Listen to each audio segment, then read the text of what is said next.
Okay, this is the last section for the core concepts, and that is animation and the animation timeline.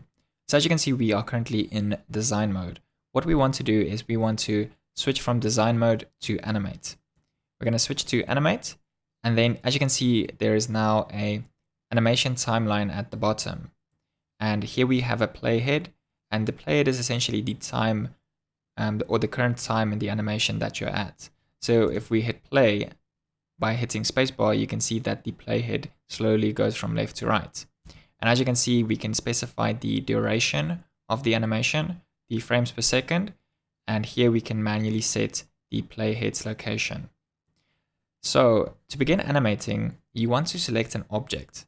And as you can see in the inspector on the right, this object has different attributes that can be keyframed.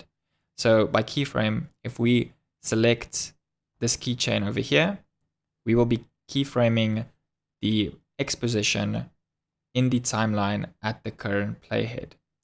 So if we move the timeline ahead by 2 seconds, as you can see, it's 202. If you want to be precise, you can actually set it here by 2 seconds, and then keychain that again, then we will have no animation because I did not actually move the X position. So let's move that back.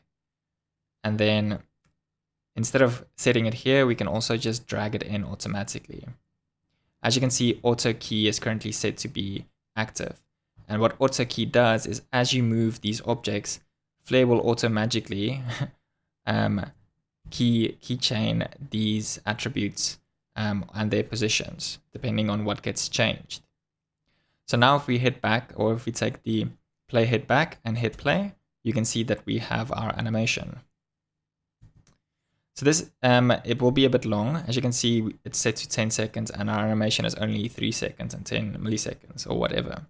So we can either change the animation duration, or for the purpose of just working, we can change the duration of the work area. So the work area is essentially the part of the animation that you want to focus on or be actively working on. So we're going to select work area, and then you can see that we have these toggles. So the start of the work area and the end of the work area. And we're going to drag that all the way to the end. So now if we hit play, you will see that the animation stops once it hits this work area to the right. Then we will also select loop animations.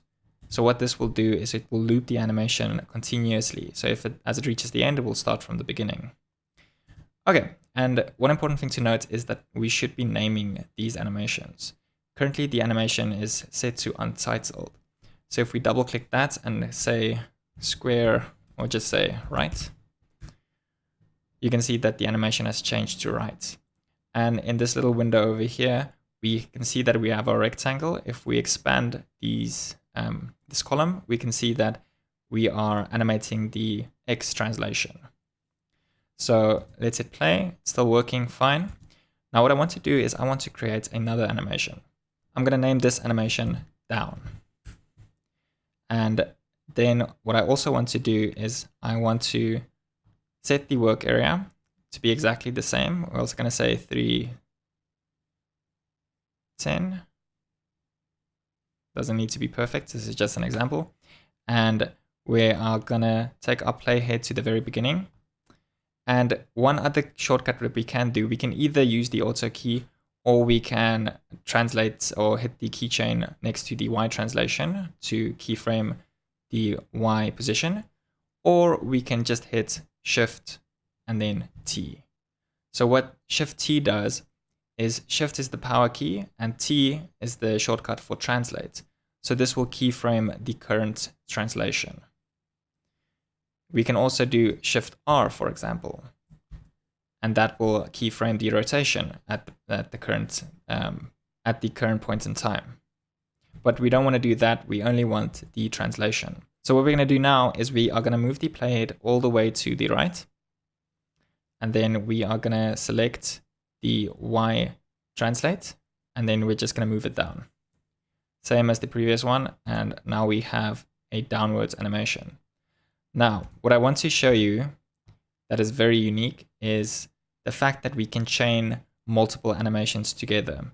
So I'm going to hit play on down, And then I'm also going to hit play on right. And as you can see, it's combining these two animations. So this is a very poor example. This is probably not something you want to do. But let's imagine you have a character that has a run animation and a crouch animation. You can use these two combination animations in such a way that you can have smooth transitions between the two. Or let's say you have a character that has a idle animation and an animation where he lifts up his hand to point a gun. You can at the same time play the idle animation and at the same time play the animation where the character lifts up his hands to point the gun. That's just simple examples, but yeah, the power of this is at the limits of your imagination. And yeah, as I said, this was the last section for the core concepts. In the next section, we're actually going to be moving forward and creating the 2 sample animations that I made. And those should highlight all of the tools in Flare that are the most important, while also making use of some more advanced tooling to actually achieve smooth looking animations in the easiest way possible. So see you in the next section.